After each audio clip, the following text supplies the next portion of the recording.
মাছ মাংস কোনো কিছুই লাগবে না খাবার টেবিলে এই রেসিপিটা থাকলে, শুধুমাত্র ডিম দিয়েই বানিয়ে নিতে পারবে। আর এটা খেতে এতটাই সুস্বাদু যে ভাত, রুটি, পরোটা, লুচি সবের সঙ্গে জাস্ট ফাটাফাটি। আজকে তোমাদের সঙ্গে ডিম দিয়ে অসাধারণ স্বাদের একটা রেসিপি শেয়ার করব, যেটা থাকলে এক পদেই প্লেট ফাঁকা হয়ে যাবে। চলো তাহলে দেরি না করে রেসিপিটা শুরু করা যাক। এই দারুণ লোভনীয় রেসিপিটা বানানোর জন্য একটা নির্দিষ্ট কাপের মাপ করে 1 কাপ মসুর ডাল নিতে হবে। মসুর ডালে প্রচুর পরিমাণে নোংরা থাকে, তাই ভালো করে জল পাল্টে ধুয়ে নিতে হবে।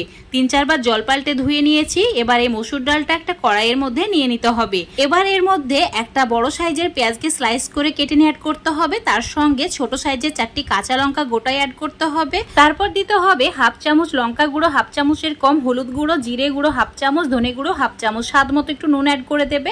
তারপর দিয়ে দিতে হবে আদা রসুন বাটা 1/2 চামচ, 1 চামচ সর্ষের তেল অ্যাড করে দিতে হবে। তারপর 1 গ্লাস জল অ্যাড করে দিতে হবে। এবার সমস্ত কিছু ভালো করে মিশিয়ে নিতে হবে। এবার এই কড়াইটা চুলোর উপর মিডিয়াম ফ্লেমে রেখে দিতে হবে। 7 থেকে 8 মিনিট মিডিয়াম ফ্লেমে ঢাকা দিয়ে রান্না করে নিতে হবে। 8 মিনিটের মধ্যে ডাল খুব ভালোভাবে সেদ্ধ হয়ে যাবে।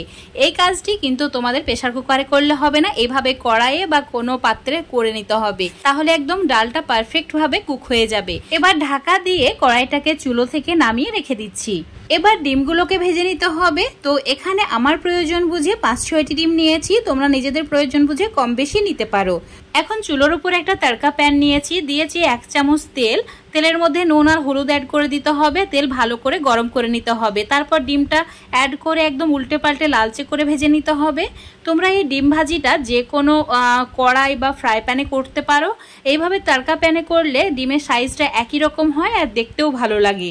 তো তোমাদের ইচ্ছা মতো উল্টে পাল্টে এভাবে লালচে করে ভেজে নেবে। তারপর এভাবেই সবগুলোকে রেডি করে নিতে হবে। তো দেখতেই পাচ্ছ সব ডিমগুলো আমার রেডি করা হয়ে গেছে, মানে ভাজা হয়ে গেছে, একদম পারফেক্ট হয়েছে। এবার চুলোর উপর একটা ফ্রাই প্যান নিতে হবে। চুলোর ফ্লেমটা মিডিয়ামে রেখে অ্যাড করে দিতে হবে 2 চামচ সর্ষের তেল, তেজপাতা 2 টুকরো করে, 3টি এলাচ, 2 টুকরো দারচিনি, আর দিতে হবে 2টি বড় সাইজের পেঁয়াজকে ঠিক এইভাবে বড় বড় টুকরো করে কেটে নিয়ে 3-4 মিনিট মিডিয়াম ফ্লেমে ভালো করে একটু ভেজে নিতে হবে। পেঁয়াজের কালার যখন গোল্ডেন হতে যাবে সেই সময় অ্যাড করে দিতে হবে আদা রসুন বাটা 1/2 চামচ, আর সেটাও 2-3 মিনিট ভেজে নিতে হবে। যখন একটা সুন্দর সুগন্ধ বের হবে অ্যাড করে দিতে হবে কেটে রাখা টমেটো। এখানে ছোট সাইজের 2টি টমেটোকে ছোট ছোট টুকরো করে কেটে নিয়ে অ্যাড করেছি। এবার টমেটো সফট হওয়া পর্যন্ত ভেজে নিতে হবে। টমেটোর কালারটাও চেঞ্জ হয়ে গেছে, অনেকটা সফট হয়ে গেছে। এবার দিতে হবে মশলা। সামান্য পরিমাণে জিরে গুঁড়ো, ধনে গুঁড়ো অ্যাড করেছি 1/2 চামচের একটু কম, লঙ্কা গুঁড়ো অ্যাড করেছি, আর 2-3 চামচ জল অ্যাড করেছি। খুব সুন্দরভাবে এই মশলাটাকে কষিয়ে নিতে হবে। যখন হালকা একটু তেল ছাড়তে শুরু করবে অ্যাড করে দিতে হবে সামান্য পরিমাণে নুন। যেহেতু ডাল সেদ্ধ করার সময় আমরা নুন অ্যাড করেছিলাম, তাই এখানে একটু বুঝে নুনটা অ্যাড করতে হবে। 2 মিনিট আবারও কষিয়ে নিয়েছি। মশলা একদম পারফেক্ট কষানো হয়ে গেছে। এই সময় অ্যাড করে দিতে হবে সেদ্ধ করে রাখা ডাল। এবার চুলোর ফ্লেমটা একদম হাই করে দিয়ে 3-4 মিনিট অনবরত নাড়াচাড়া করে ডালটা একটু গলিয়ে নিতে হবে। ঠিক এইরকম দেখতে হবে। এখন চুলোর ফ্লেমটা একদম কমিয়ে দিয়ে 2 মিনিট রেখে দিতে হবে। তারপর অ্যাড করে দিতে হবে ভেজে রাখা ডিমগুলো।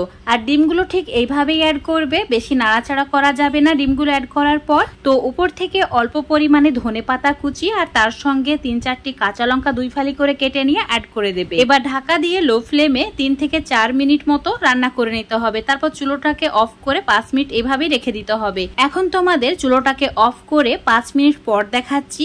তো একদম দারুণ হয়েছে রেসিপিটা, সেটা দেখেই বোঝা যাচ্ছে। আশা করছি আজকের এই অসাধারণ স্বাদের ডিম ডালের রেসিপিটা তোমাদের অনেক ভালো লেগেছে। ভালো লাগলে অবশ্যই লাইক, শেয়ার, কমেন্ট করে দেবে। ফেসবুক পেজ থেকে দেখলে পেজটাকে ফলো করে নেবে। ইউটিউব থেকে দেখলে চ্যানেলটাকে সাবস্ক্রাইব করে রাখবে আরো এরকম রেসিপিগুলো পাওয়ার জন্য। এটা ভাত, রুটি, পরোটার সঙ্গে একদমই পারফেক্ট। তো বন্ধুরা অবশ্যই একবার ট্রাই করে দেখবে।